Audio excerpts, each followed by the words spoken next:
Les habla Kirtop y estos son los 100 casos más increíbles en la arqueología.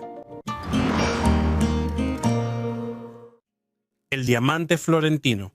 Esta piedra brillante es el legendario diamante florentino, también conocido como el amarillo austriaco. Su peso era de 137.45 quilates y sorprendía no solo por su tamaño, sino también por su inusual tono amarillento. Según la leyenda, el diamante perteneció primero a la influyente familia Medici y luego pasó a manos de la dinastía de los Habsburgo, donde se convirtió en parte de las insignias imperiales. Durante mucho tiempo, el florentino se guardó en el Tesoro Real de Viena y fue considerado una de las piedras más valiosas de Europa. Sin embargo, después de la disolución de Austria-Hungría en 1918, se perdió su rastro. Supuestamente la piedra fue llevada a Sudamérica y, según los rumores, posteriormente fue dividida en varios diamantes más pequeños para que fuera más fácil venderla y ocultar su origen. Hasta ahora se desconoce dónde se encuentran las partes del florentino, si es que realmente fue dividido. Su historia está envuelta en enigmas y el propio diamante se ha convertido en un símbolo del esplendor perdido de las dinastías europeas. Es posible que incluso hoy esté guardado en alguna caja fuerte privada,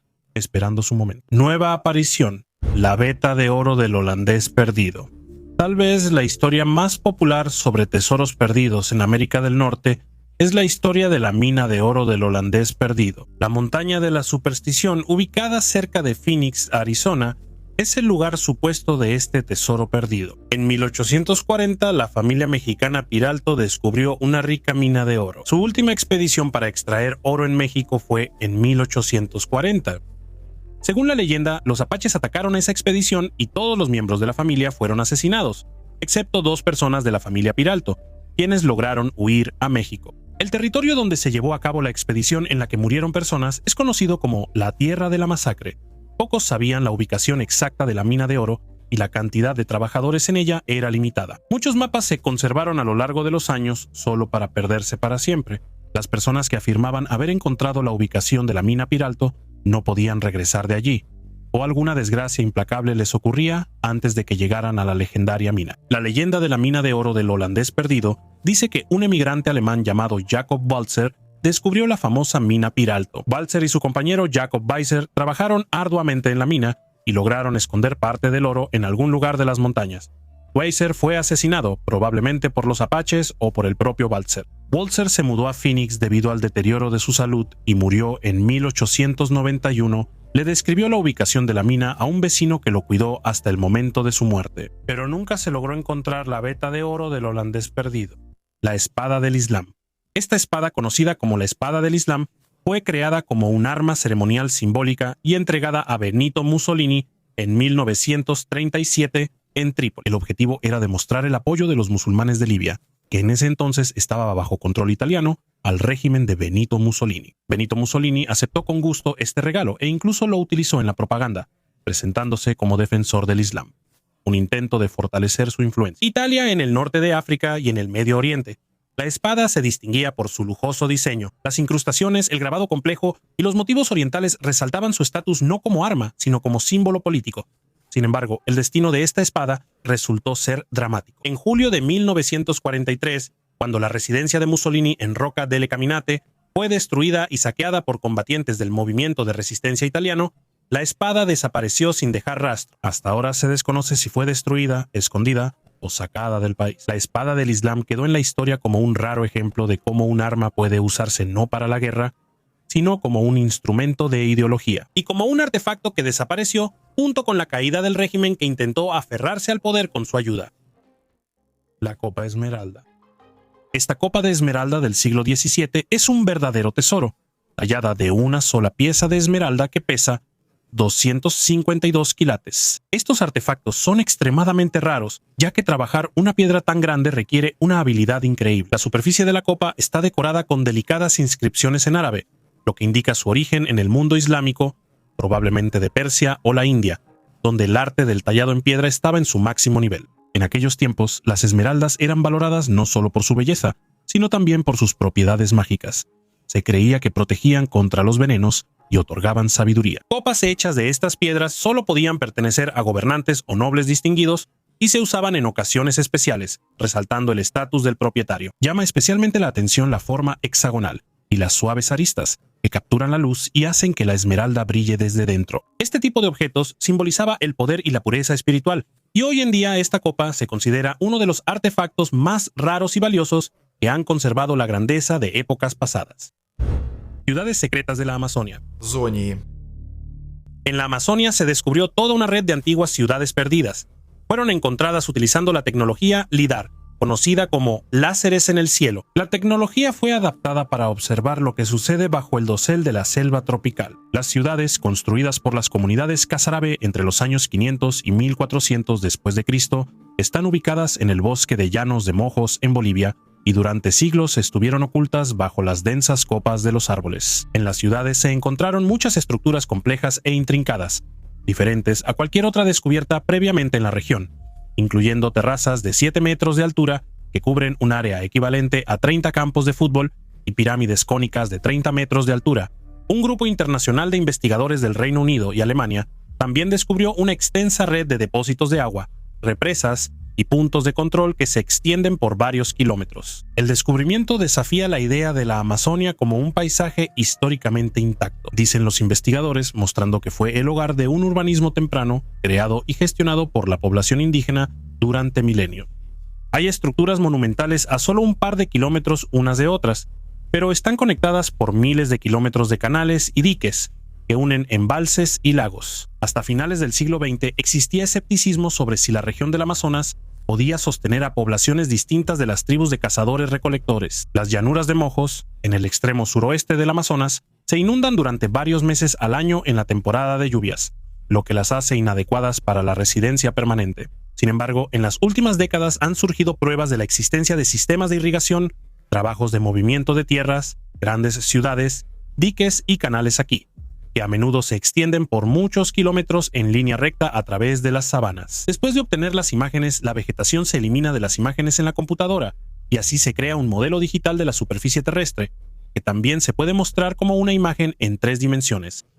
Durante este proceso se descubrieron 2 áreas sorprendentemente grandes, de 1.5 y 3 kilómetros cuadrados, con un denso sistema de asentamientos de 4 niveles. Por ahora es imposible estimar cuántas personas vivían en estas ciudades. Sin embargo, la disposición del asentamiento indica que estaba bastante densamente poblado. El diseño arquitectónico de los grandes asentamientos de la cultura Casarabe indica que los habitantes de esta región estaban creando un nuevo paisaje social y comunitario. La escala, la monumentalidad y el esfuerzo laboral asociados con la construcción de edificios civiles y ceremoniales, la infraestructura para la gestión de recursos hídricos, así como la dispersión espacial de los asentamientos, todo esto es diferente a las culturas andinas. Los asentamientos complejos e interconectados del sur de la Amazonía los superan ampliamente en escala.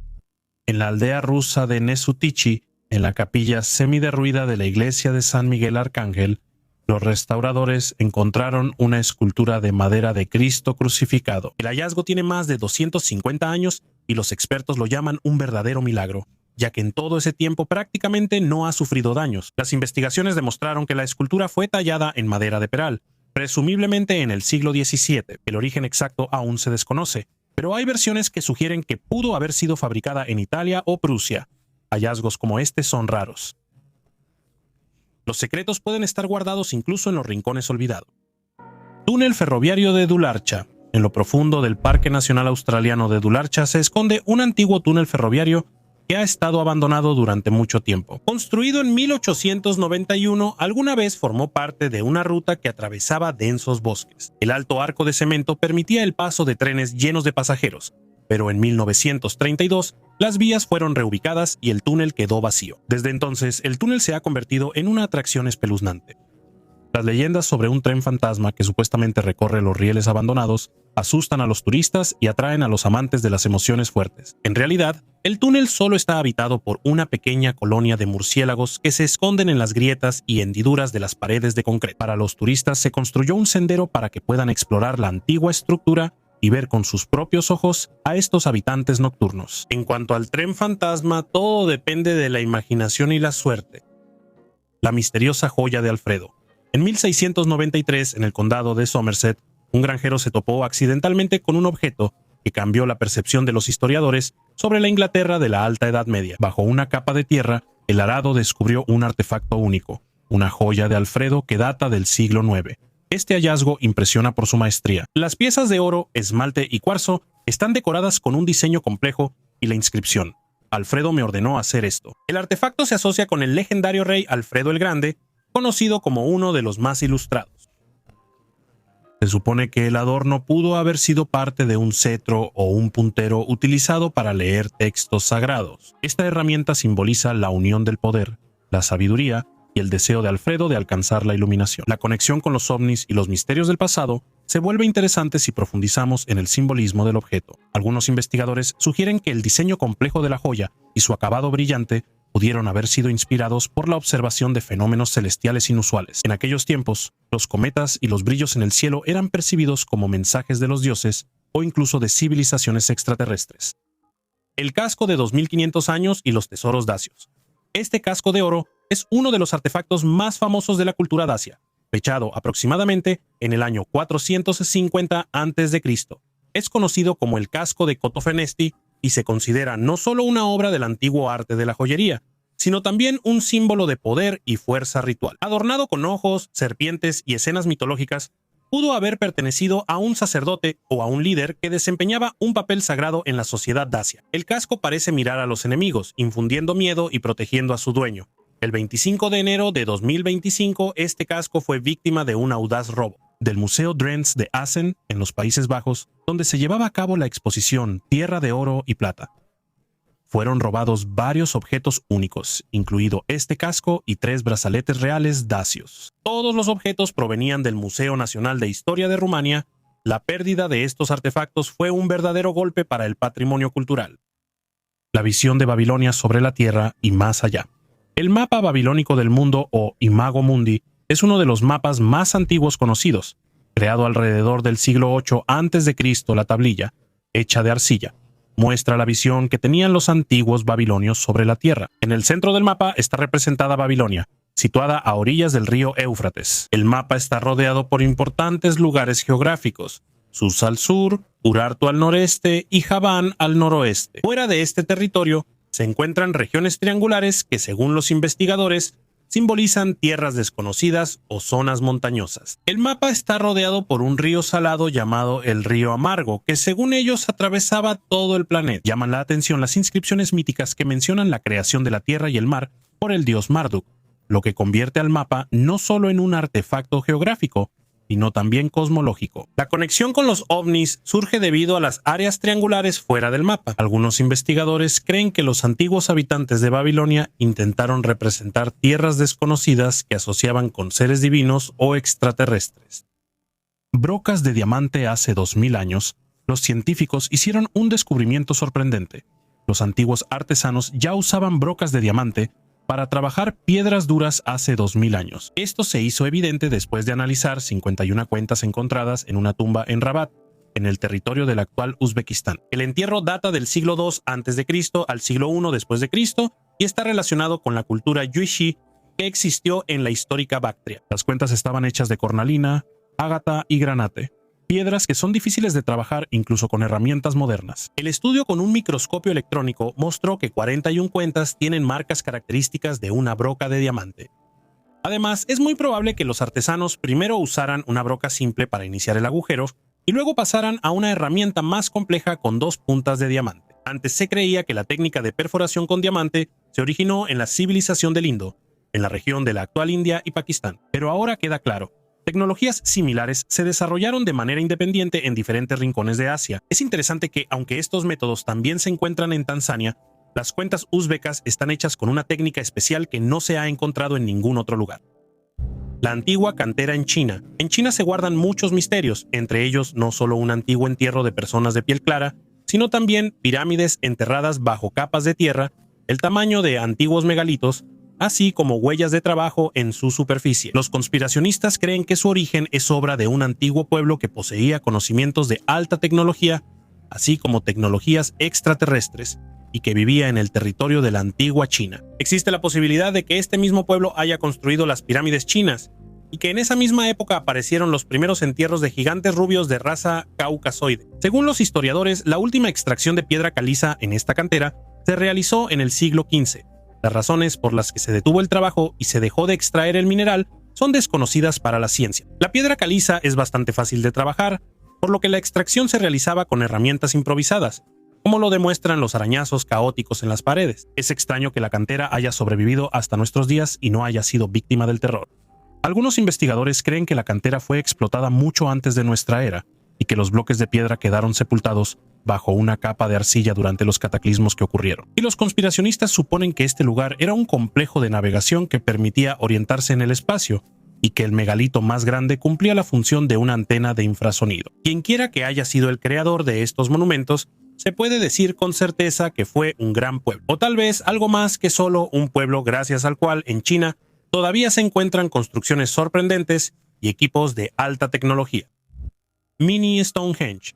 En el condado inglés de Derbyshire, cerca de la ciudad de Matlock, los arqueólogos descubrieron un antiguo complejo ceremonial de la Edad de Bronce con una antigüedad de aproximadamente 3.700 años. Este lugar resultó ser parte de un gran círculo de piedra que estuvo oculto en el bosque durante mucho tiempo. Y todo comenzó con la curiosidad de un estudiante de 24 años, Jorge Bird, quien se interesó por una piedra solitaria en el bosque cerca de su casa. La piedra, conocida como la piedra erguida de Farlemore, de unos 2 metros de altura, antes se consideraba un monumento solitario, pero por iniciativa de Bird, los investigadores decidieron estudiar detenidamente el área circundante. Resultó que la piedra está situada en el nacimiento de un manantial natural cuya agua desemboca en el arroyo Bentley y luego en el río Derwent. Cerca se encontraron rastros de una antigua plataforma que probablemente se utilizaba para rituales mucho antes de la instalación de la propia piedra. Esto indica que el lugar fue venerado durante siglos y tenía gran importancia para las comunidades de la Edad de Bronce, especialmente en relación con el agua. Además, los arqueólogos descubrieron otras 5 piedras que anteriormente estaban en posición vertical. Todas juntas formaban un círculo ovalado de aproximadamente 25 metros de ancho. Este hallazgo se sumó a la lista de 25 círculos de piedra de la Edad de Bronce conocidos, encontrados en Peak District, una región rica en monumentos antiguos, y confirma que la vida ritual en aquellos tiempos era mucho más amplia que la del famoso Stonehenge. La primera tumba de un faraón en 100 años. En 2022, los arqueólogos hicieron un descubrimiento increíble. Encontraron la primera cámara funeraria en un siglo de un faraón egipcio, Tutmosis II. Él gobernó hace unos 3.500 años y fue el 4º faraón de la dinastía 18. El lugar de entierro se encuentra en el Valle de los Reyes, en la orilla occidental de Luxor, ahí mismo donde en 1900 fue descubierta la famosa tumba de Tutankamón.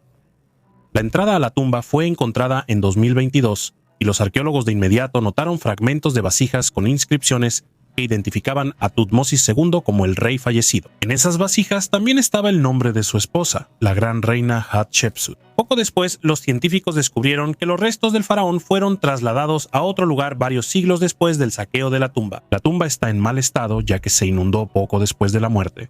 Dentro se encontraron fragmentos de inscripciones azules, estrellas amarillas y partes de textos religiosos, lo que demuestra la importancia de los rituales relacionados con el entierro. Tutmosis II era conocido por haber sofocado rebeliones en Nubia y el Levante. Su reinado de 1492 a 1479 a.C. fue relativamente corto. En comparación con sus antepasados, su tumba se consideraba menos importante. Este hallazgo fue una contribución importante al estudio de la cultura del Antiguo Egipto y el reinado de Tutmosis II. Los arqueólogos lo consideran uno de los logros arqueológicos más significativos de los últimos años. La antigua piedra con insultos fue descubierta por un voluntario que participaba en las excavaciones arqueológicas. La piedra fue encontrada cerca de la ciudad inglesa de Hexham durante la descodificación de inscripciones romanas antiguas en el muro defensivo de Adriano. En la piedra, en el siglo III, se grabó la inscripción Secundinus Cacator, que se traduce al inglés como Secundinus Shitter y al ruso como Secundin Sasranets. Al lado había un dibujo de un pene. Los especialistas en epigrafía latina señalaron que normalmente los romanos usaban la imagen del falo como símbolo de buena suerte o fertilidad. Según ellos, en este caso, el pene aumentaba la fuerza del insulto. La piedra de 40 centímetros de ancho y 15 centímetros de alto fue encontrada por el exbioquímico Dylan Werber. Él hizo el descubrimiento al final de la segunda semana de su voluntariado en las excavaciones. El autor de la piedra claramente tenía grandes problemas con Secundino, ya que estaba lo suficientemente seguro como para declarar públicamente sus pensamientos en la piedra. No tengo dudas de que Secundino se sorprendió tanto como nosotros cuando vio la inscripción. Caminando por este lugar hace 1700 años, según los especialistas, cada pene tallado con una letra, en el que se invirtió algo de tiempo, no deja dudas sobre la profundidad de los sentimientos del escriba. En total, en el muro de Adriano una fortificación defensiva que los romanos construyeron entre los años 122 y 128. Se encontraron 13 piedras con falos tallados en ellas. Los resultados sorprendieron a los científicos. La historia de la momia, que durante muchos años se guardó en la Universidad de Varsovia y estuvo envuelta en misterio, finalmente obtuvo una explicación lógica. Anteriormente se creía que era un hombre, un sacerdote llamado Jor Giuti, que vivió en el primer siglo antes de nuestra era. Sin embargo, en 2015 los investigadores polacos decidieron realizar una tomografía computarizada y descubrieron que en realidad se trataba de una mujer. Además, los científicos pensaron que ella estaba embarazada en el momento de su muerte. En las imágenes supuestamente se pueden ver los huesos del feto, una pequeña manita y una piernita. Esto causó un enorme interés en el mundo científico, ya que podría ser la primera momia embarazada descubierta en la historia. Además, en el cráneo de la misteriosa dama se notaron deformaciones, y los investigadores supusieron que la causa de la muerte pudo haber sido un cáncer agresivo.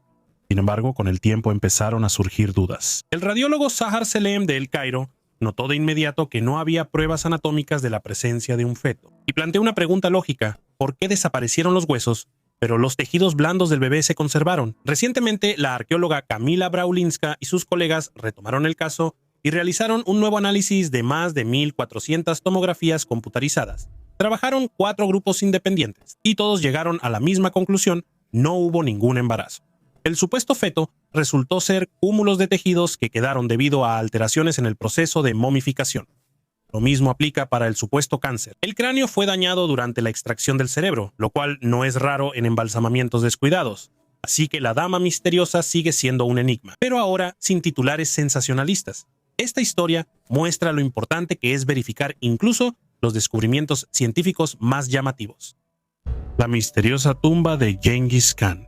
La muerte alcanzó al gran comandante mongol en 1227 durante otra campaña militar. Y durante muchos años, científicos e investigadores han estado especulando sobre dónde fue enterrado el fundador del imperio mongol. Existen leyendas que dicen que el cuerpo de Gengis Khan fue devuelto a su tierra natal y enterrado junto con una enorme cantidad de tesoros. Por eso ha sido un objetivo muy atractivo para investigadores, científicos y simples aficionados a los tesoros durante siglos. Se cree que tras su muerte muchas personas fueron asesinadas en honor a su amado Khan. Todos los que se cruzaban en el camino hacia el lugar de entierro eran ejecutados por los guerreros. Después de que los esclavos cavaron la enorme tumba, ellos también fueron asesinados.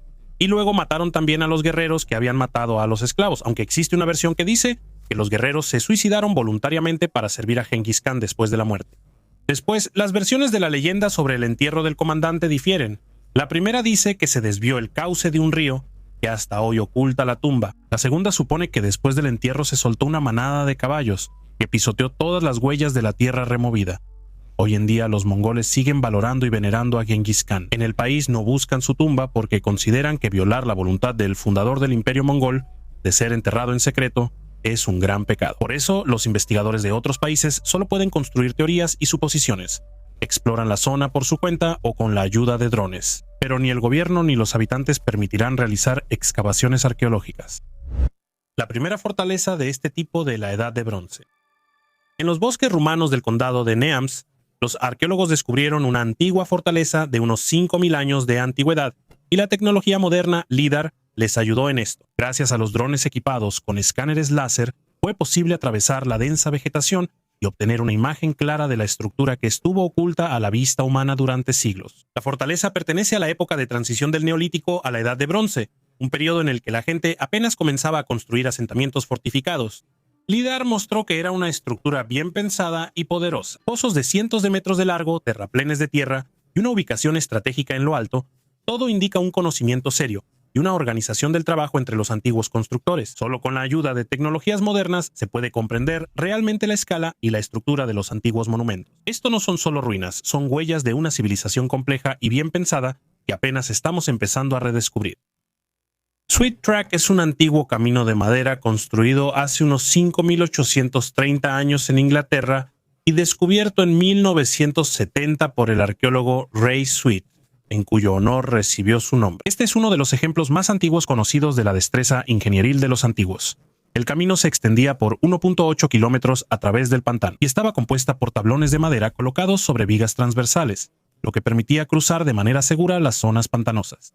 La precisión de la datación se logró gracias al análisis dendrocronológico de la madera que mostró que todos los árboles para la pasarela fueron talados aproximadamente al mismo tiempo. Lo interesante es que la pasarela se usó solo durante unos 10 años, después de lo cual fue abandonada, probablemente debido al aumento del nivel del agua. Los artefactos encontrados a lo largo del camino confirman que fue utilizada activamente. Sweet Track demuestra que ya en el Neolítico la gente sabía construir estructuras complejas y planificar su uso. Es curioso que tecnologías de construcción de pasarelas similares se mantuvieron en las zonas rurales de Inglaterra hasta los últimos siglos, lo que resalta la practicidad y durabilidad de las soluciones de ingeniería antiguas. El ataúd en el techo. Durante siglos, los cuerpos humanos sirvieron como objetos de estudio anatómico, y su fuente principal solían ser los criminales ejecutados. Sin embargo, con la disminución del número de sentencias de muerte en los siglos XVIII y XIX, las escuelas de medicina empezaron a sufrir por la falta de cuerpos para la investigación. Este problema dio origen a los ladrones de cadáveres, personas que desenterraban cadáveres recién sepultados para venderlos a los anatomistas. Para protegerse de estos robos, en los cementerios se instalaban jaulas, trampas y se contrataban guardias. Algunos cuerpos incluso se dejaban en las casas de los muertos para que la descomposición los hiciera inútiles para los ladrones.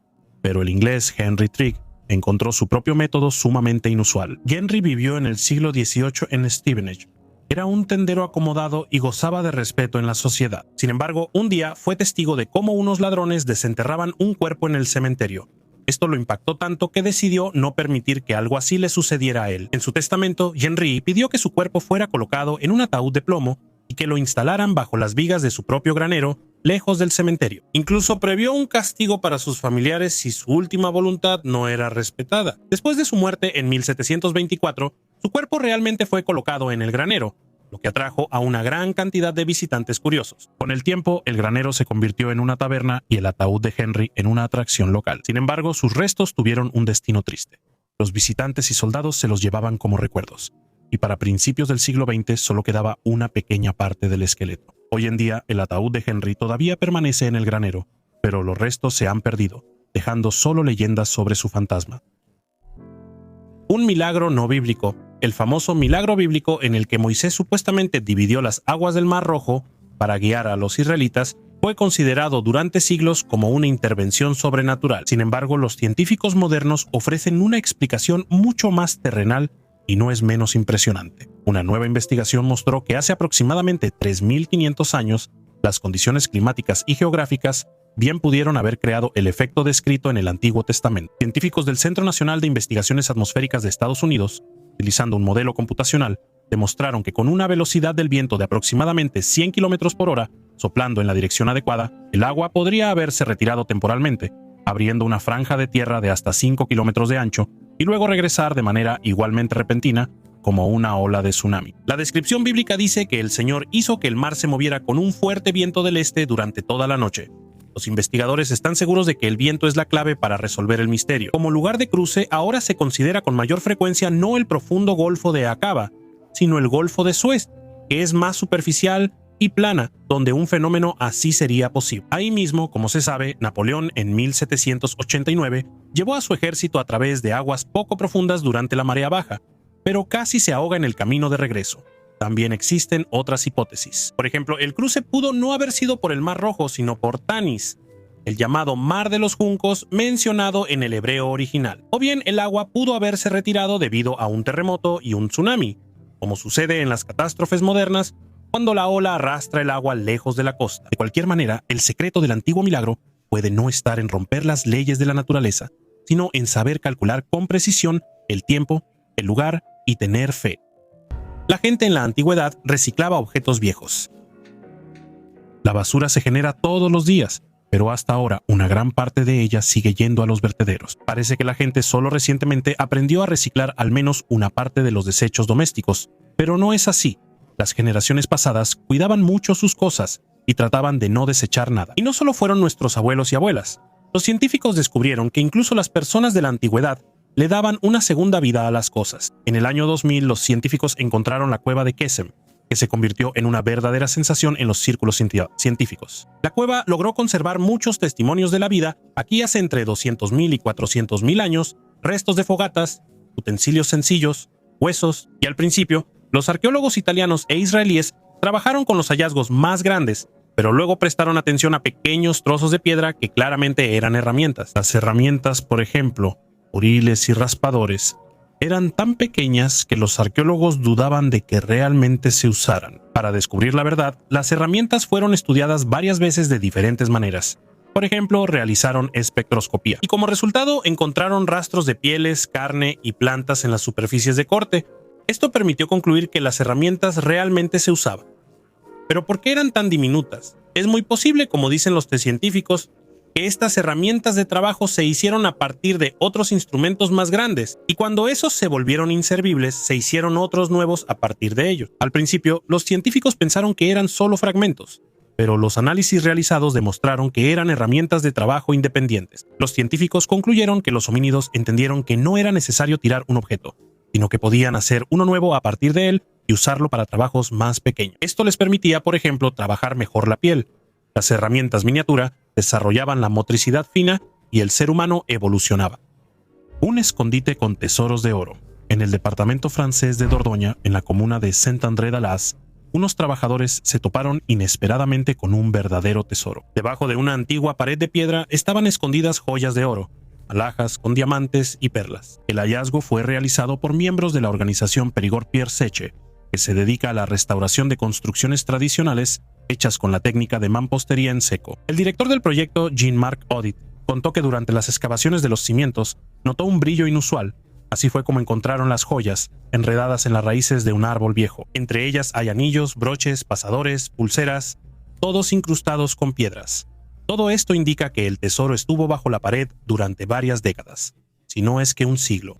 ¿Cómo, cuándo y por qué las joyas terminaron en ese lugar sigue siendo un misterio? Actualmente, el ayuntamiento, junto con la prefectura y la gendarmería, están llevando a cabo una investigación y piden a los habitantes locales que informen cualquier dato que conozcan relacionado con la historia de las joyas. Según la ley, los tesoros encontrados en terrenos municipales se dividen en partes iguales entre quien los encuentra y el propietario del terreno.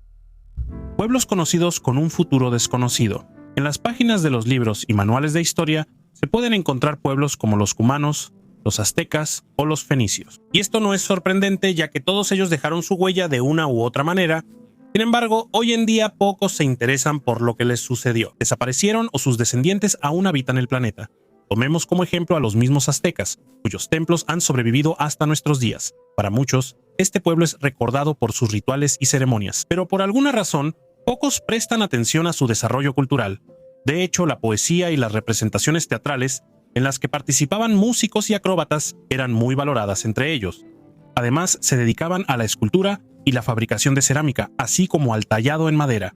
Entonces, ¿qué les pasó? En el siglo XVI, los españoles llegaron a su territorio y fundaron la Ciudad de México. No es difícil adivinar que hoy en día los descendientes de los aztecas son los mexicanos, quienes intentan preservar la cultura de un pueblo que cayó a manos de los conquistadores españoles. Pero si este pueblo vivió ya en nuestra época, la civilización maya apareció incluso antes de nuestra era. Este pueblo es recordado por sus logros en matemáticas y astronomía, y su calendario preciso ha causado revuelo más de una vez. Quizás les habrían esperado muchos más descubrimientos, si no fuera por los españoles otra vez, quienes trajeron consigo muchas enfermedades desconocidas para los indígenas. Hoy en día, en el territorio de México y América Central, se pueden encontrar alrededor de 5 millones de personas que hablan lenguas mayas. Todos ellos se unieron en comunidades y se fueron a vivir a pueblos, donde se dedican a la agricultura y a la venta de sus productos. Los fenicios fueron un pueblo destacado, ya que su lengua sirvió de base para muchos de los sistemas alfabéticos modernos. Entre ellos había comerciantes y navegantes destacados, así como maestros en el trabajo con vidrio y cerámica. Sin embargo, las riquezas que acumularon no le dieron protección a su estado. En el siglo antes de nuestra era, los fenicios desaparecieron, y en su territorio hoy se encuentran otros países, como Líbano y Siria. ¿Recuerdan cómo se mostraba a los galos en la serie de películas sobre Asterix y Obelix?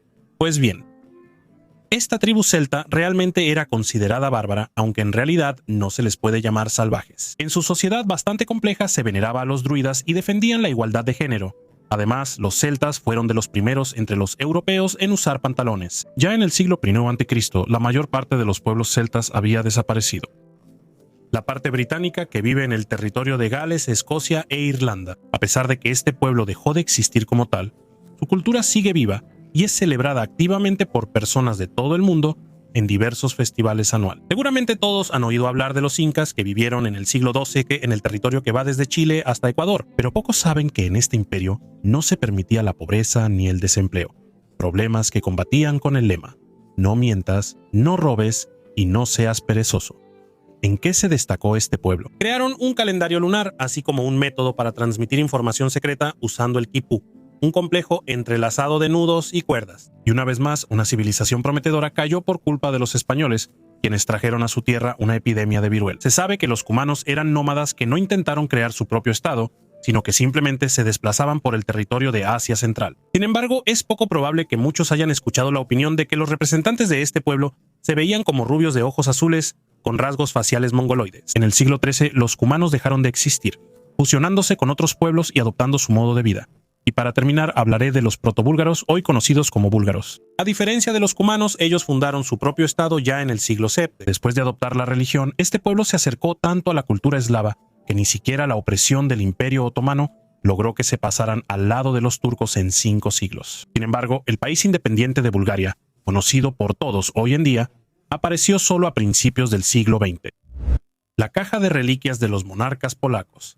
Esta elegante caja con la inscripción Isabela Czartoryska no es solo una pieza de antigüedades, sino todo un símbolo de la historia polaca. En 1800, la princesa Isabela Czartoryska reunió en ella una colección única de reliquias relacionadas con los reyes polacos y grandes acontecimientos históricos. En total, la caja contenía 73 objetos, desde pertenencias personales de los monarcas hasta fragmentos de armas y ropa que simbolizaban el patrimonio nacional y el espíritu de resistencia. Isabela consideraba que su misión era preservar la identidad polaca en los tiempos difíciles de las particiones del país. Su caja se convirtió en parte del primer museo de Polonia, el Templo de Sibila, creado en Puławy, donde invitaba a los huéspedes para recordarles la gloria de la mancomunidad polaco-lituana. Desafortunadamente, como muchos tesoros nacionales, la caja no escapó a un destino trágico. En 1939, durante la invasión nazi a Polonia, fue saqueada y hasta ahora algunas reliquias se consideran perdidas. Estos panes carbonizados fueron encontrados en Pompeya y Herculano, ciudades destruidas por la erupción del Vesubio en el año 79 después de Cristo. Gracias a la capa de ceniza y la alta temperatura, el pan quedó como sellado en el tiempo. No solo se conservaron las formas, sino también los cortes característicos que se hacían para facilitar dividirlo en porciones. Este tipo de pan se llamaba panis quadratus y era popular entre los romanos. Es interesante que en algunos panes incluso se pueden ver los sellos de las panaderías, algo así como los logotipos de la antigua Roma, al comercio desarrollado y al sistema de regulación de la calidad de los productos. En Pompeya, los arqueólogos encontraron panaderías enteras con hornos de piedra, molinos e incluso restos de harina, lo que permite imaginar cómo era la vida en esta próspera ciudad. Estos hallazgos ofrecen una rara oportunidad de entrar literalmente en contacto con la vida cotidiana de la antigua Roma, entender qué comía la gente y cómo era su vida diaria. El pan era una parte importante de la dieta de los romanos, y el hecho de que haya llegado hasta nuestros días en ese estado es un verdadero milagro de la arqueología. Hoy en día, estos panes carbonizados están expuestos en museos, recordando tragedias y épocas pasadas. La pirámide en Israel. En el desierto de Judea, cerca del Mar Muerto, los arqueólogos se toparon con una misteriosa estructura piramidal de unos 2200 años de antigüedad, construida con enormes piedras talladas a mano, cada una de las cuales pesa cientos de kilogramos. La pirámide sigue siendo un misterio para los investigadores. El objeto está ubicado aproximadamente a 20 kilómetros al sur de Masada y pertenece a la época del período helenístico, cuando el territorio de Israel estaba gobernado por los Ptolomeos y los Seleucidas. Ya en la primera semana de excavaciones, aquí se encontraron monedas de bronce, armas, papiros con textos griegos, cerámica e incluso muebles antiguos. Todo esto se conservó milagrosamente gracias al clima seco del desierto. Los científicos suponen que la construcción pudo haber sido una torre de vigilancia que protegía la ruta comercial por la que se transportaba sal y betún desde el Mar Muerto. También existe otra teoría. Es posible que aquí se encontraran recaudadores de impuestos que revisaban a los comerciantes que pasaban. Más tarde, en el período romano, la construcción pudo haber sido convertida en una tumba monumental. Los rastros de entierro apuntan a esto, aunque lamentablemente la mayor parte de la tumba fue saqueada. Restos del dragón danzante. Investigadores de China descubrieron los restos de un dinosaurio emplumado previamente desconocido para la ciencia, al que llamaron el dragón danzante. La criatura habitó nuestro planeta hace aproximadamente 120 millones de años. Según los científicos, este interesante hallazgo ayudará a arrojar luz sobre las brechas evolutivas entre los dinosaurios y las aves. El fósil único de un dinosaurio volador fue descubierto hace 10 años en la provincia china de Liaoning, pero solo se dio a conocer ahora. Durante este tiempo, científicos chinos junto con colegas estadounidenses estudiaron los restos y concluyeron que el esqueleto pertenece a un dinosaurio previamente desconocido para la ciencia. La nueva especie recibió el nombre de Wulongboensis, que en chino significa dragón danzante. Este dinosaurio emplumado habitó el planeta hace aproximadamente 120 millones de años. Sus fósiles, incluyendo plumas e incluso tejidos blandos, se conservaron perfectamente para una antigüedad así. Tenía el tamaño de un cuervo común. La criatura tenía una cabeza estrecha cubierta de escamas y una boca llena de dientes afilados. El dragón danzante se alimentaba de pequeños mamíferos, lagartijas, aves y peces. Sus extremidades, que no se parecían a las alas de un pájaro, estaban cubiertas de plumas, y en la punta de su cola delgada lucían 2 plumas largas. A pesar de tener alas, no volaba, al igual que otras especies similares de dinosaurios emplumados de ese período. Los científicos determinaron que el fósil pertenecía a un macho muy joven. Al momento de su muerte tenía aproximadamente 1 año. Los especialistas chinos esperan que este interesante hallazgo ayude a estudiar con más detalle el período en el que los dinosaurios extendieron sus alas y comenzaron a evolucionar hacia las aves modernas. Amuleto de plata. En Alemania, cerca de Frankfurt, los arqueólogos descubrieron un artefacto único. El amuleto de plata es conocido como la inscripción de plata de Frankfurt. Es la prueba más antigua del cristianismo al norte de los Alpes, que data aproximadamente de los años 230 a 270 después de Cristo. El hallazgo amplía significativamente la comprensión sobre la difusión del cristianismo en el Imperio Romano. El amuleto fue encontrado durante las excavaciones de un cementerio romano en la zona de Heilmannstraße, en la antigua ciudad de Nida. Entre 127 entierros llamó especialmente la atención la tumba de un hombre de entre 30 y 45 años, junto con ofrendas funerarias inusuales como cerámica e incensario. Debajo de su barbilla se encontró una lámina de plata enrollada. El análisis mostró que se trata de un amuleto filacterio, destinado a proteger a quien lo porta. El contenido de la inscripción grabada en la plata pudo descifrarse mediante tomografía computarizada. El texto en latín consta de 18 líneas y contiene exclusivamente fórmulas cristianas: Santo, Santo, Santo, y en el nombre de Jesucristo, Hijo de Dios. También se incluyen citas de la epístola a los filipenses del apóstol Pablo. Este hallazgo demuestra que el cristianismo se difundió en la región varias décadas antes de lo que se pensaba anteriormente. Nida, como un importante centro cultural y administrativo romano, se convirtió en un lugar donde la nueva religión pudo establecerse en un entorno multicultural. Un sótano romano antiguo en Alemania. En marzo de 2023, los arqueólogos en Frankfurt del Meno hicieron un hallazgo realmente sensacional. Durante las excavaciones en el barrio histórico de Heidenheim, los investigadores se toparon con un fragmento excepcionalmente bien conservado de una casa romana, una escalera de madera que conducía al sótano, con casi 2000 años de antigüedad. Esto parece increíble, ya que la madera rara vez se conserva tanto tiempo, especialmente en un entorno urbano. Heidenheim es un barrio con una historia rica. Alguna vez aquí se encontraba la antigua ciudad romana de Nida, fundada durante el reinado del emperador Augusto. Más tarde, en el año 110 de nuestra era, el emperador Trajano la convirtió en la capital de la región Civitas Taunensium. La ciudad prosperó y su población llegó a 10.000 personas, pero ya en el siglo III, debido a los ataques de las tribus germánicas, comenzó a decaer y finalmente fue abandonada por completo. En el siglo XX, las huellas de Nida casi desaparecieron por completo. Las casas antiguas fueron desmontadas y los sótanos destruidos durante la urbanización. Por eso, el hallazgo de una escalera de madera y un piso en un sótano romano es un verdadero milagro. El objeto estaba en excelentes condiciones y los arqueólogos decidieron conservarlo. Uvas de amatista. Ante nosotros hay una obra sorprendente de los artesanos chinos de la dinastía Qing.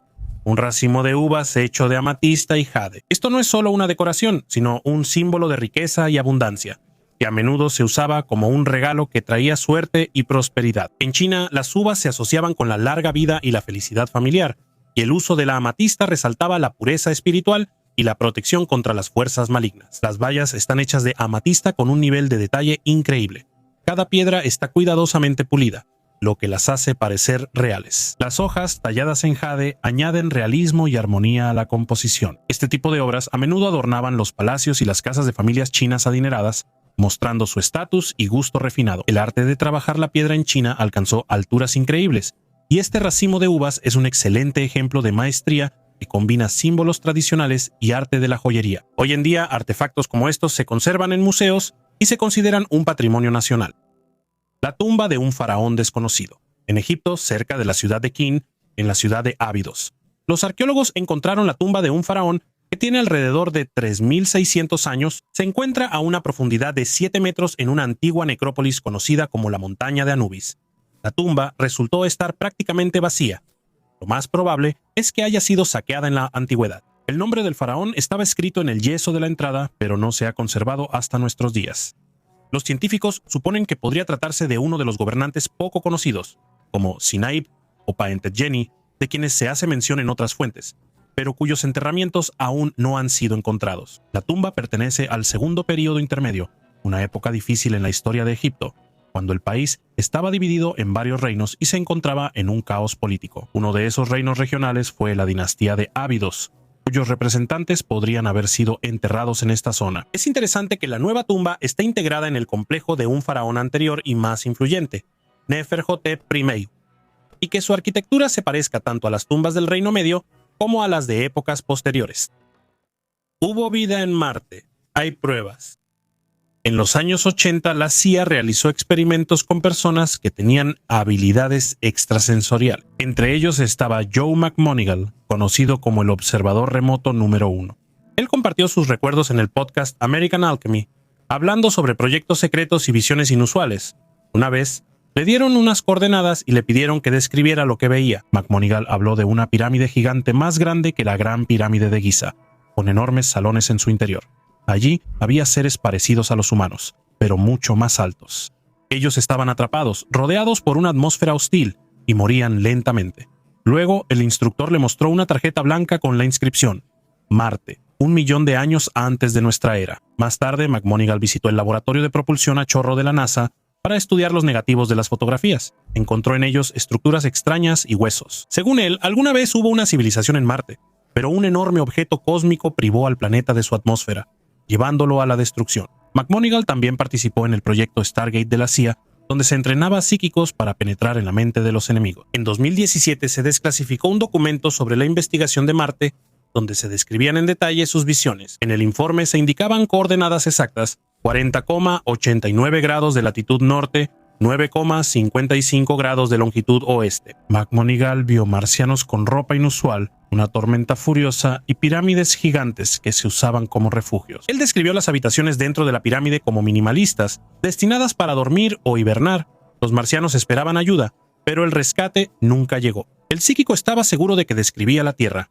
Al enterarse de que era Marte, se enojó porque no podía comprobar la veracidad de sus visiones. McMoneagle exigió a la NASA imágenes del lugar correspondiente a las coordenadas que le habían dado.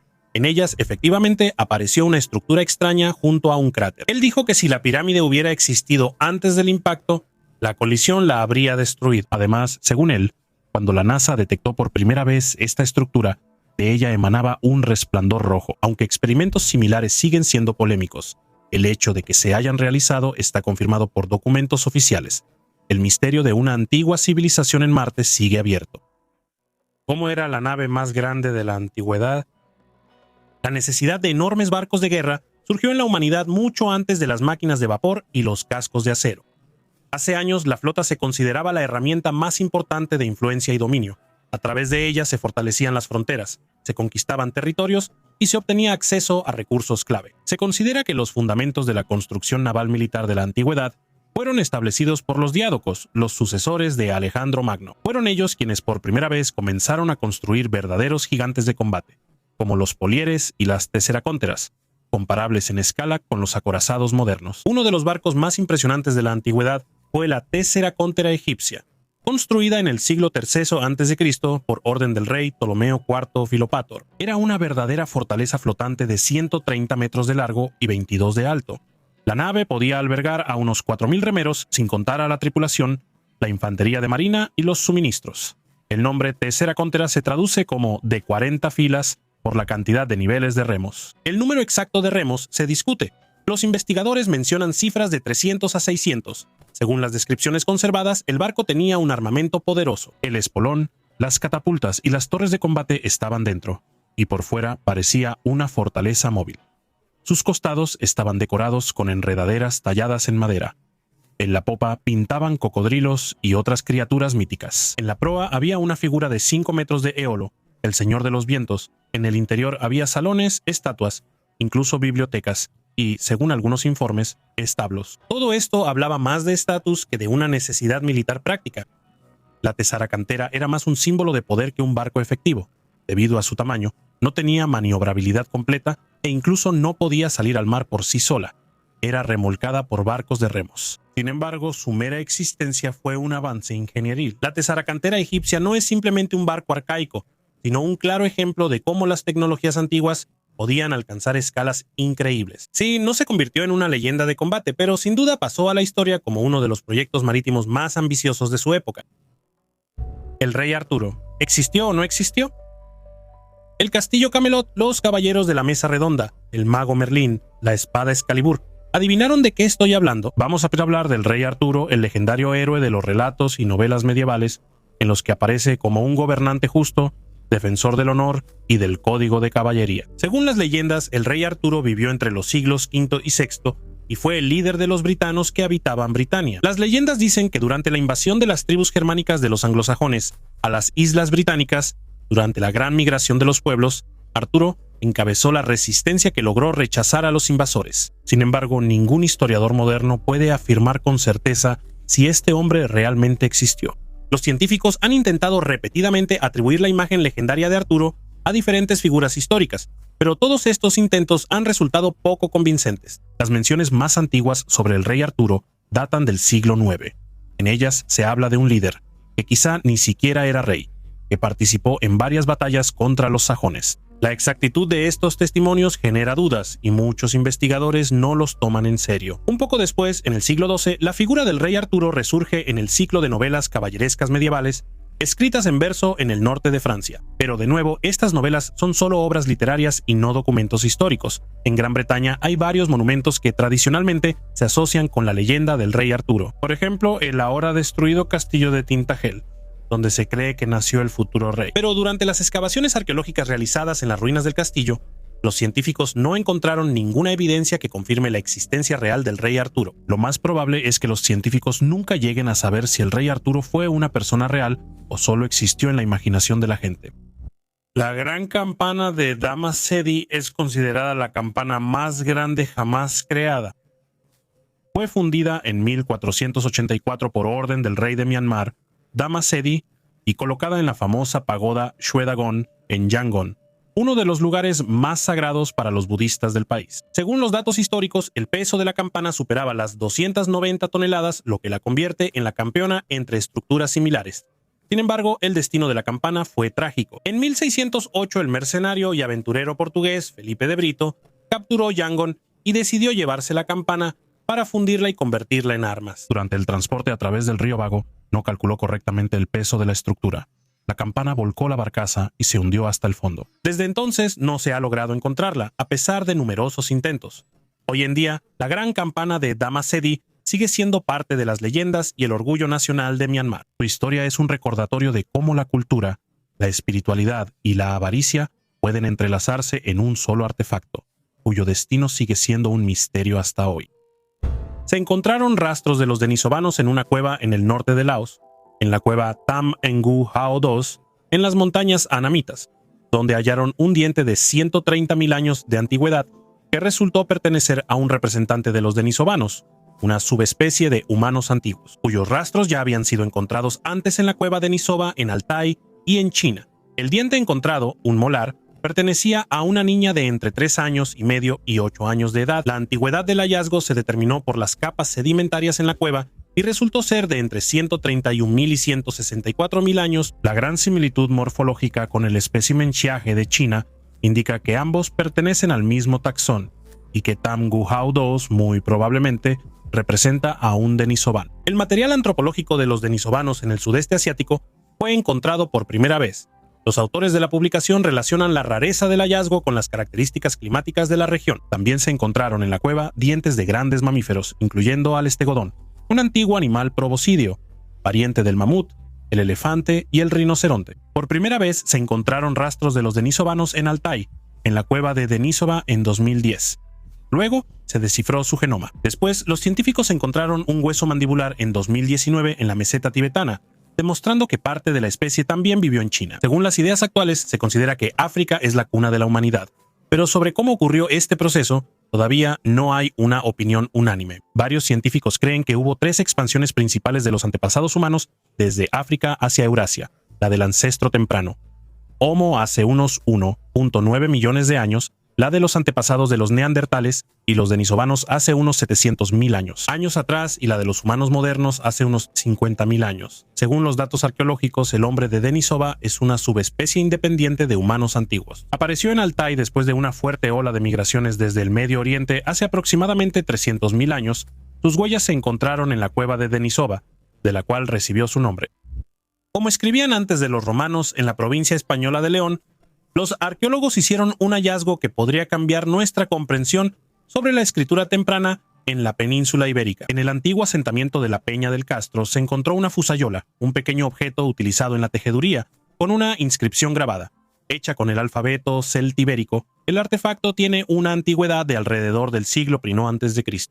Es uno de los hallazgos más septentrionales y antiguos de este tipo. Antes de la llegada de los romanos, la escritura prácticamente no se utilizaba en estas tierras, por lo que la inscripción se convirtió en una verdadera sensación. Los científicos suponen que el texto pudo haber sido una marca de propiedad o tener un significado simbólico, por ejemplo, mostrar el estatus del propietario. Es interesante que la pesa para hilar esté hecha de talco local, lo que significa que fue fabricada en el lugar. Fue encontrada en una despensa donde también había canastas con semillas, herramientas e incluso restos de carne seca.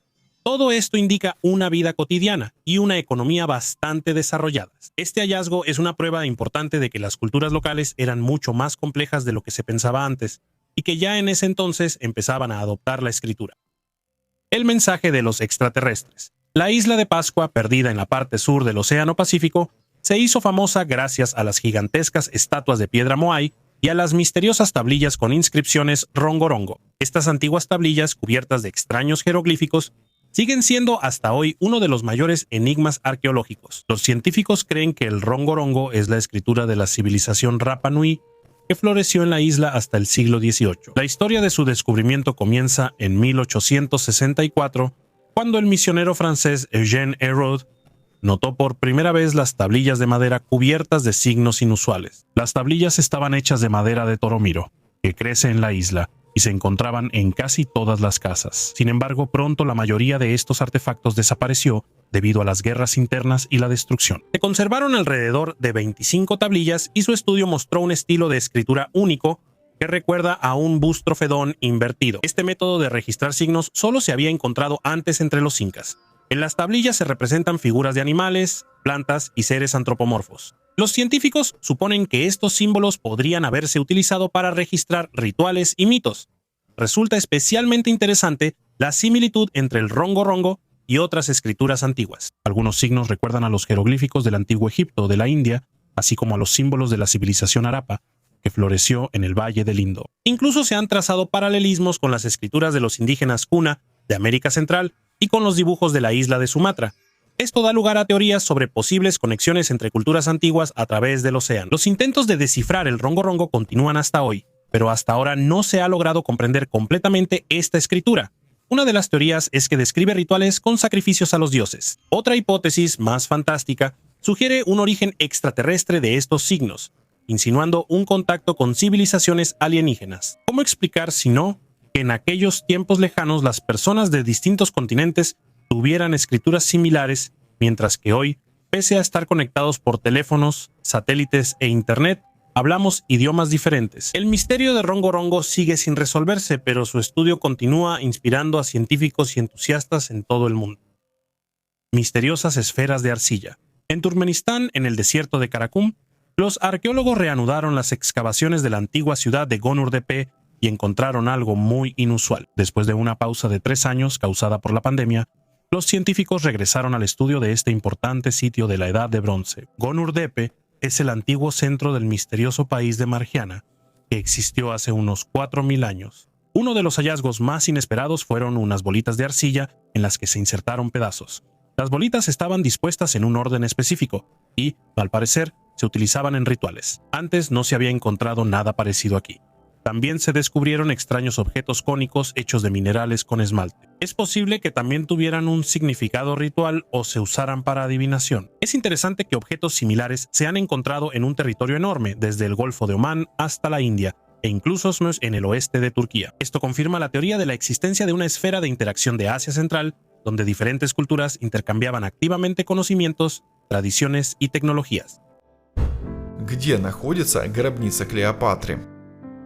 Cleopatra o Cleopatra Sespentefilopator fue la última reina del Egipto helenístico. Ante todo, es conocida por la dramática historia de amor con el general romano Marco Antonio. Cuando Egipto se rindió a Roma, la reina se quitó la vida para no convertirse en prisionera del emperador romano Octaviano Augusto. Antonio también se suicidó, solo que un poco antes que Cleopatra. Los antiguos historiadores afirmaban que los sirvientes enterraron a los amantes juntos inmediatamente después de su muerte, en los años 30 a.C., en una tumba preparada para el entierro. El antiguo historiador griego Plutarco escribió que la tumba de Cleopatra y Antonio estaba ubicada junto al templo de la diosa egipcia Isis y era un monumento majestuoso y hermoso, cuyo interior era deslumbrante. Aquí había una enorme cantidad de oro, plata, esmeraldas, perlas y muchos objetos hechos de ébano y marfil. Donde se encuentra la tumba de la reina de Egipto y el general romano sigue siendo un misterio hasta hoy. En 2010, el exsecretario general del Consejo Supremo de Antigüedades de Egipto, Zaki Hawass,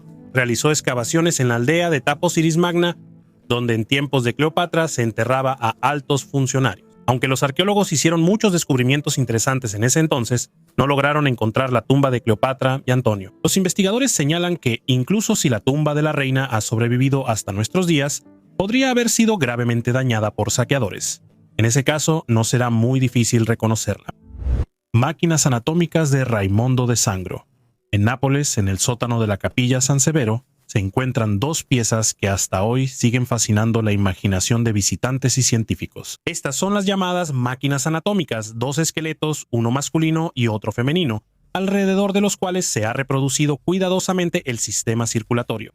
Las arterias, venas y capilares envuelven los huesos recorriendo la cabeza, el pecho y las extremidades. Durante siglos circularon leyendas de que los vasos sanguíneos eran reales y que los esqueletos eran restos de personas sacrificadas en nombre de la ciencia. Supuestamente, el anatomista Giuseppe Salerno, siguiendo las órdenes del príncipe Raimondo de Sangro, inyectó a sus sirvientes, cuando aún estaban vivos, una sustancia especial que hizo que la sangre se petrificara y preservara los vasos sanguíneos en perfecto estado. En realidad, la verdad es un poco más prosaica. Los vasos sanguíneos están hechos de cera, alambre y seda, pero con tal precisión que incluso los expertos modernos no descartan que, antes de crear las máquinas, se hayan realizado experimentos en personas vivas. El príncipe Raimondo era una persona extraordinaria, alquimista, inventor y experimentador. Él creaba fuegos artificiales que parecían paisajes arquitectónicos, falsificaba joyas, y supuestamente inventó un fuego eterno que ardió durante 3 meses. En algún momento, junto al esqueleto femenino, había un tercer esqueleto de un feto, conectado a la placenta, pero en los años 90 fue robado. Sin embargo, las máquinas anatómicas todavía asombran y asustan, y al parecer, ese era precisamente su propósito. El cementerio de la época de la epidemia de peste, en Pushkinskaya, en Rostov, Rusia, los arqueólogos excavaron la mayor necrópolis. En él, durante la pandemia de peste de 1770 a 1772, se enterró a los habitantes de Rostov. Los historiadores están seguros de que esto es una sensación arqueológica. Los arqueólogos ya han excavado 25 tumbas y han encontrado cerca de un centenar de esqueletos. Principalmente los fallecidos eran enterrados por familias enteras, lo que indica la epidemia de peste que azotó esta región. Los primeros huesos humanos en este lugar fueron encontrados por los trabajadores a finales de abril. Al enterarse de estos hallazgos, un grupo de arqueólogos comenzó las excavaciones y llegó a resultados asombrosos. El antiguo cementerio encontrado aparece en los mapas que se han conservado. Lo más probable es que se trate de los llamados muertos por causas no naturales, es decir, personas que murieron de forma no natural. A ellos los enterraban lejos de la fortaleza. En ese entonces, en el territorio de Rostov, había alrededor de 10 cementerios. A pesar del peligro de contagiarse de la peste, los difuntos no eran despedidos de cualquier manera. Los cuerpos estaban acomodados con cuidado y de forma ordenada.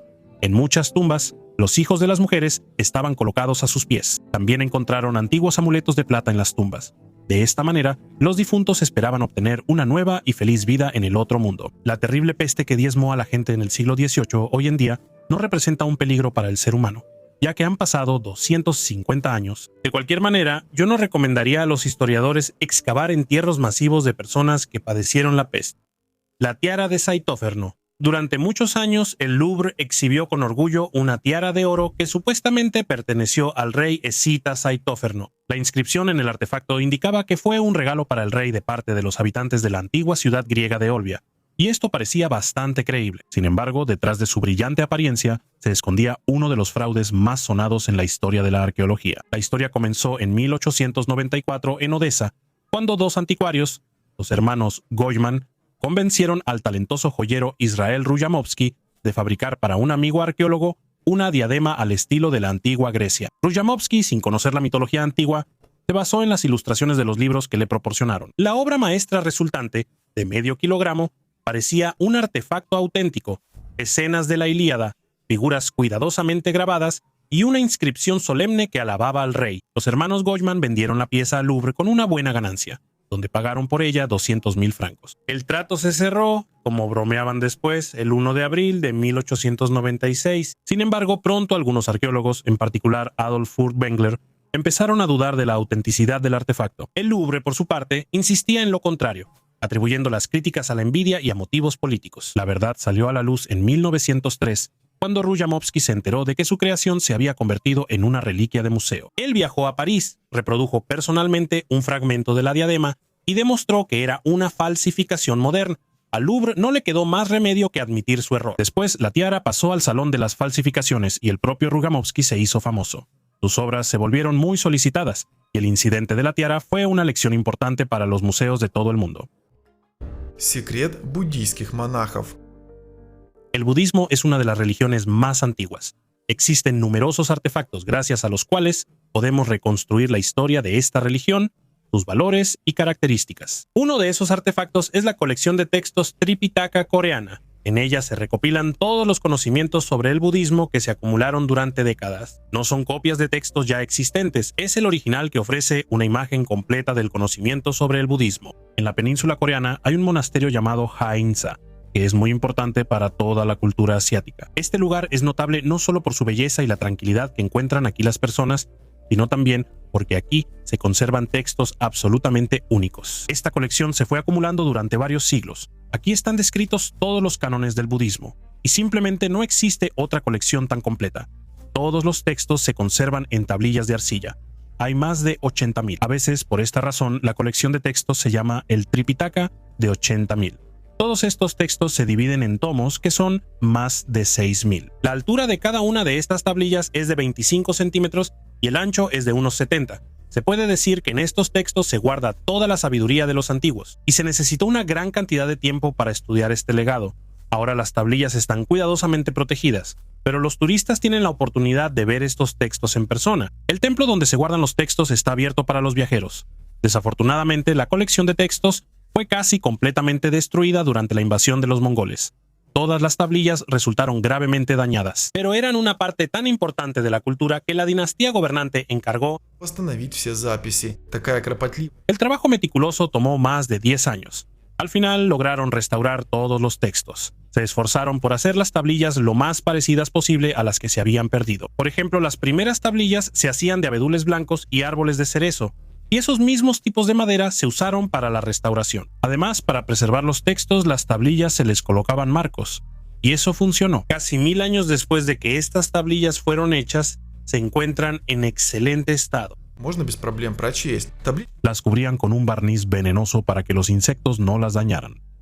El dragón frío. Al estudiar los restos fosilizados de una criatura encontrada en la provincia canadiense de Alberta, paleontólogos de Londres descubrieron una criatura previamente desconocida, que recibió el nombre de Criodragón boreas, el dragón frío. Con una envergadura de hasta 10 metros y un peso de 250 kilogramos, esta especie resultó ser uno de los animales voladores más grandes de la historia. Pertenece a la familia de los asdárquidos, un tipo de pterosaurios, pterodáctilos, y vivió en el período Cretácico hace aproximadamente 77 millones de años. El dragón frío tenía una envergadura de hasta 10 metros y pesaba alrededor de 250 kilogramos, lo que lo convierte en uno de los reptiles voladores más grandes de la historia. Los restos del dinosaurio, partes de las alas, patas, costillas, vértebras y cuello, fueron descubiertos hace 30 años en Canadá. Pero los paleontólogos supusieron todo este tiempo que pertenecían a una especie de pterosaurio ya conocida.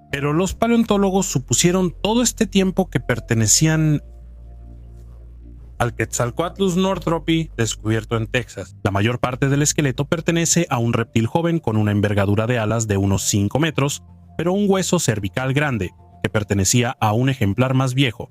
Sugiere que el animal adulto tenía una envergadura de hasta 10 metros. Los dragones fríos eran carnívoros y cazaban animales pequeños, lagartos, mamíferos y crías de dinosaurios. A diferencia de la mayoría de los grupos de pterosaurios, los asdárquidos en general se consideran animales que estaban adaptados a un hábitat interior en lugar de cruzar océanos. Los restos de Criodracon boreas incluyen partes de las alas, patas, costillas y vértebras del cuello de 2 individuos diferentes. A pesar del gran tamaño corporal y la distribución de estos reptiles en América del Norte y del Sur, Asia, África y Europa, los científicos solo han logrado encontrar restos fragmentarios de unas pocas especies de asdárquidos. Sin embargo, los restos de la nueva especie de pterosaurio se conservaron perfectamente y por eso son valiosos para los paleontólogos.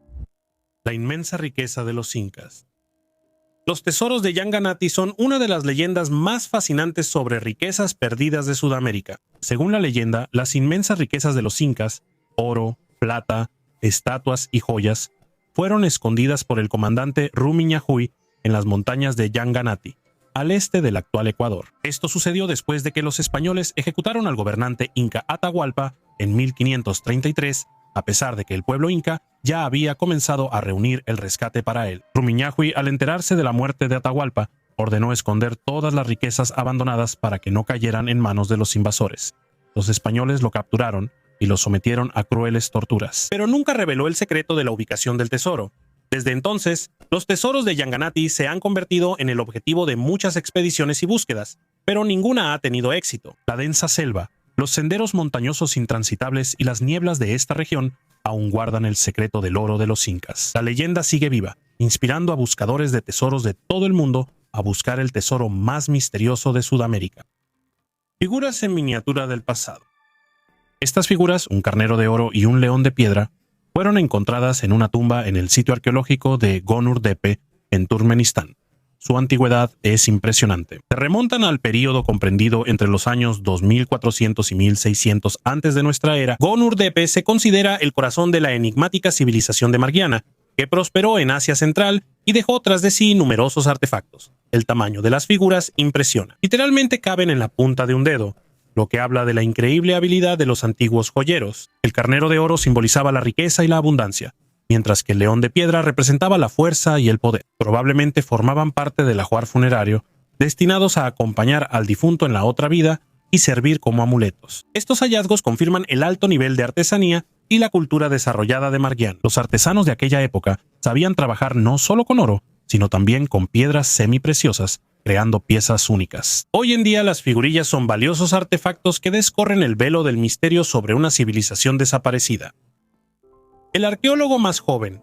Durante un paseo familiar común en Tel Asik, Israel, la pequeña Ziv Nitzan de 3 años hizo accidentalmente un descubrimiento arqueológico. Ella encontró un antiguo escarabeo de aproximadamente 3800 años de antigüedad. Este lugar es conocido como el sitio de la batalla bíblica entre David y Goliat, y el hallazgo de inmediato atrajo la atención de la Autoridad de Antigüedades de Israel, que confirmó la autenticidad y la singularidad del artefacto. Resultó que no era simplemente una piedrita, sino un antiguo sello en forma de escarabeo, símbolo de renovación y renacimiento en la cultura egipcia, que los cananeos usaban como amuleto o sello. Según los investigadores, el escarabeo está relacionado con la civilización cananea, un pueblo que habitó las tierras del Levante durante la Edad de Bronce. Estos objetos reflejaban las creencias, el estatus y los estrechos lazos culturales de Canaán con Egipto. Textos prohibidos de 2000 años de antigüedad. En China, los arqueólogos descubrieron varias tablillas de bambú antiguas con caracteres chinos, cuya descodificación arrojó nueva luz sobre la historia relacionada con la prohibición impuesta por la dinastía Qin. Los arqueólogos encontraron 6 tablillas de bambú bien conservadas, cubiertas de caracteres chinos. La descodificación de estos textos arroja nueva luz sobre la historia y la evolución de los hábitos de lectura en China. Los artefactos fueron encontrados durante excavaciones en la provincia de Hunan, ubicada en el centro de China. Los trabajos se realizaron en la ciudad de Yiyang. Las reliquias mismas fueron encontradas en el sitio histórico de Tushishan. Se trata de hojas y papeles antiguos, Según estimaciones de los expertos, la antigüedad de los artefactos es de aproximadamente 2000 años, que remontan al período temprano de la dinastía Han Occidental. Las excavaciones se realizaron en 2013, sin embargo fue hasta ahora que Sang Chunlong, el jefe del grupo de excavación, hizo públicos los resultados de la investigación de los hallazgos realizados en ese entonces. Según él, en 6 tablillas de bambú hay registros inusuales. Básicamente, es una correspondencia entre personas que discuten entre sí sobre la entrega de libros como ofrendas. Los arqueólogos creen que los textos discuten la cuestión de levantar la prohibición de la colección privada de libros. Por primera vez, tal prohibición fue introducida durante el gobierno de la dinastía Qin. Como lo demuestran las tablillas de bambú, después de que se levantó la prohibición, el préstamo, la donación y la colección de libros se convirtieron en una tendencia social. Más tarde, tanto la familia real como las autoridades locales acumularon colecciones de libros sin precedentes. Durante la dinastía Han Occidental, la gente empezó a leer más libros y empezaron a surgir bibliotecas. Rastros de canibalismo final en Gran Bretaña.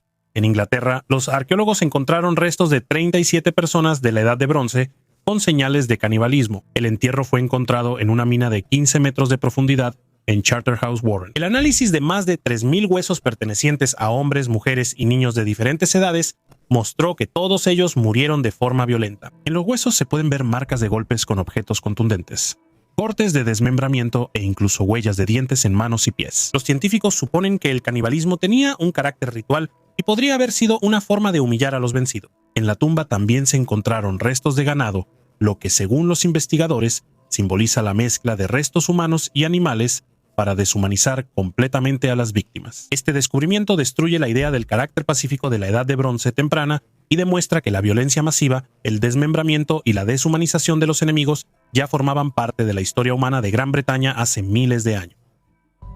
Las duras realidades del antiguo Egipto.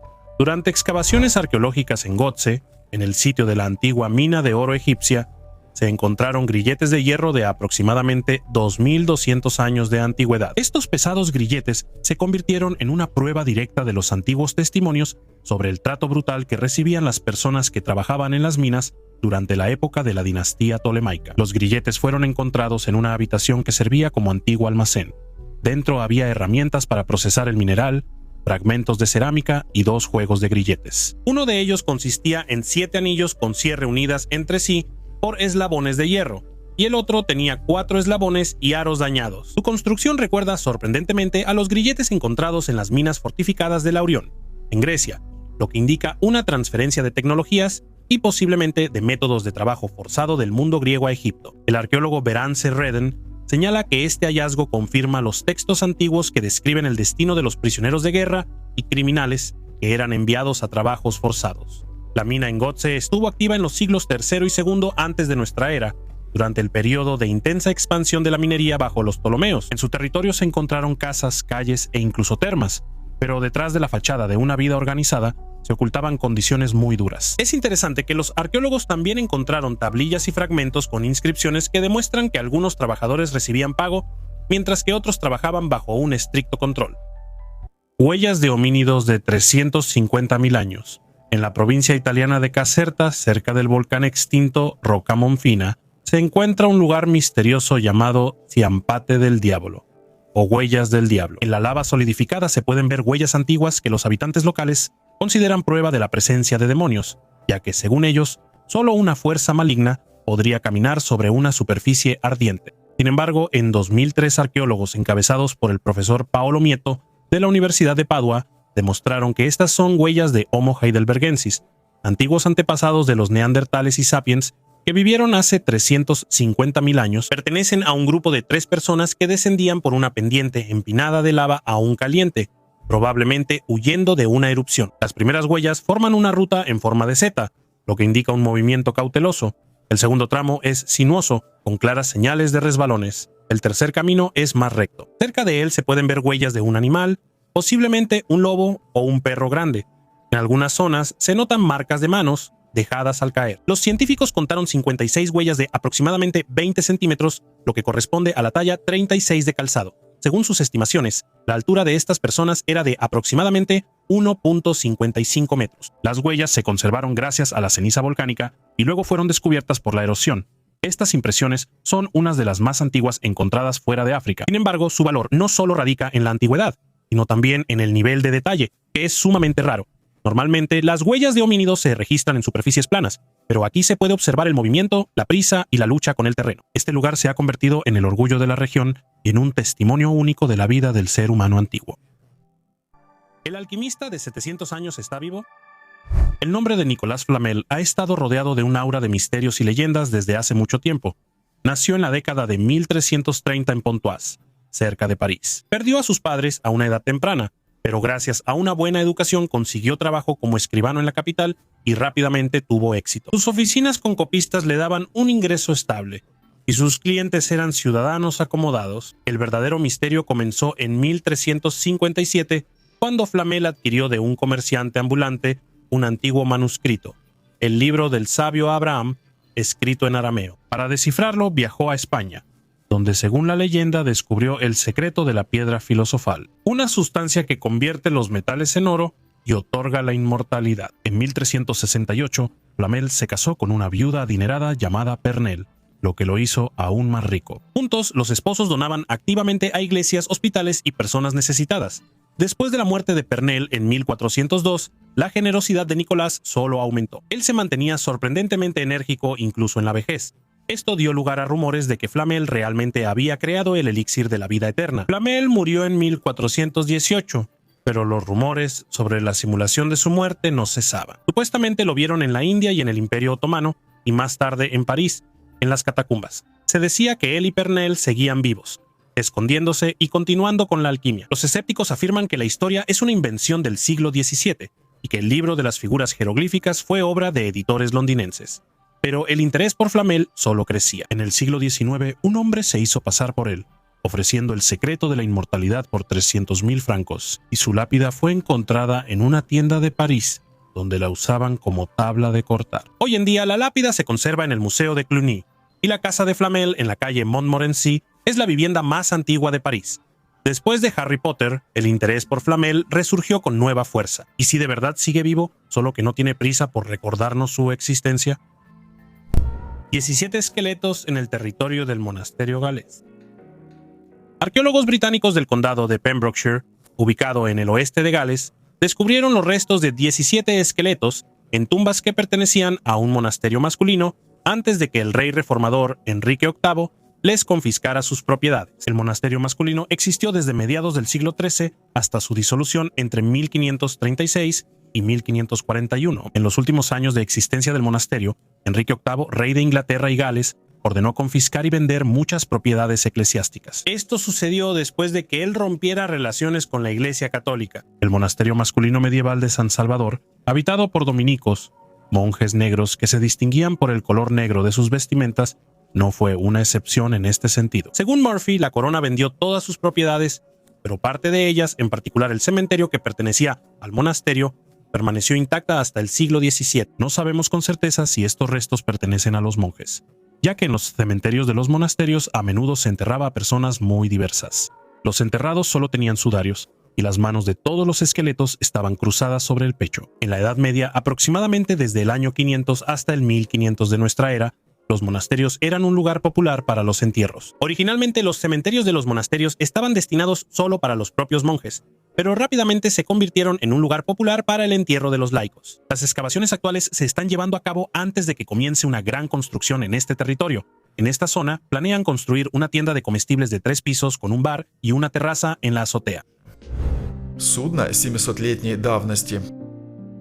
Hace muchos años, los barcos de vela eran el principal medio de transporte con el que la gente viajaba por el mundo y, lo más importante, comerciaban mercancías de un extremo al otro. La mayoría de los barcos que navegaban por las aguas del mundo terminaron en el fondo del océano como resultado de ataques de fuerzas enemigas o de cataclismos naturales. Solo unos pocos barcos bien conservados se guardan en museos navales, pero la mayoría descansan en el fondo del océano. Se produjo un interesante hallazgo arqueológico durante trabajos de construcción en Tallinn, Estonia. Cuando los trabajadores excavaban la tierra para construir los cimientos de un nuevo edificio, descubrieron una embarcación de 25 metros de largo que se cree que es un barco hanseático del siglo XIII. La embarcación fue encontrada a 1,5 metros de profundidad bajo tierra, cerca del puerto de Tallinn, cerca de la antigua desembocadura del río Harjapeya, una vía fluvial que ya no existe. Se descubrió que el casco de la embarcación está casi intacto y muy bien conservado en la tierra, en comparación con otras embarcaciones similares encontradas en el pasado. El arqueólogo Miguel Tamet realizó un análisis dendrocronológico de la madera y los resultados mostraron que la embarcación hundida data del año 1298. Según los datos históricos, a pesar del lugar inusual donde se encontró la embarcación hundida, en el siglo XVIII ese lugar todavía estaba bajo el agua y solo a principios del siglo XX fue transformado para el desarrollo de infraestructura. El lugar en sí está bastante cerca del puerto de Tallinn. En 2008, a solo 50 metros de este sitio, se encontró otra embarcación hundida similar. El barco fue atribuido a la comunidad hanseática, una poderosa red comercial que se extendía desde Inglaterra hasta Rusia. En el siglo XIII, esta red comercial era probablemente una de las mayores potencias económicas del mundo, dedicada al comercio de bienes y artículos de lujo. Los barcos que formaban parte de esta red estaban hechos para durar cientos de años y resistir innumerables tormentas. La historia de la prisión de Port Arthur, aproximadamente a 1 hora y media en coche de la capital de Tasmania, Hobart, se encuentra uno de los lugares más sombríos de la historia de Australia, el asentamiento penitenciario de Port Arthur. Desde 1830 hasta 1877, aquí estuvieron recluidos los criminales más peligrosos del Imperio Británico. Después de que el Reino Unido perdió la posibilidad de enviar prisioneros a los Estados Unidos, eligieron las lejanas tierras australianas. Originalmente, Port Arthur era solo una estación de tala de madera, pero pronto se convirtió en un complejo completo con 60 edificios incluyendo prisiones, iglesias, celdas de castigo e incluso jardines bien cuidados, creados por las propias manos de los convictos. Aquí más de 12.500 personas sufrieron. Las condiciones eran duras: celdas subterráneas, aislamiento en completa oscuridad y silencio, trabajo físico pesado. Todo esto quebraba la voluntad y dejaba profundas huellas en la psique. Una de las historias más aterradoras es el asesinato de Joseph Shuttleworth en la iglesia de la prisión. Otro preso lo mató a hachazos justo durante el trabajo. El motivo quedó desconocido. Y en la isla de los muertos, donde enterraban a los reclusos, uno de los condenados supuestamente se encontró con el mismo diablo. Desde el cierre de la prisión comenzaron a aparecer historias de fantasmas aquí, desde sonidos de pasos y risas de niños hasta apariciones de mujeres y soldados. Port Arthur es considerado uno de los lugares más embrujados de Australia. Hoy en día es un museo al aire libre y un sitio del patrimonio de la UNESCO, pero incluso en un día soleado, aquí se siente algo inquietante: la memoria de aquellos que pasaron sus últimos días entre estos muros. Me encantaría que dejaras un buen comentario debajo del video y compartieras este video con tus amigos. Y les recomiendo encarecidamente que vean el video anterior sobre los hallazgos extraterrestres de los arqueólogos que injustamente recibieron poca atención. Gracias por ver mis videos, hasta luego a todos.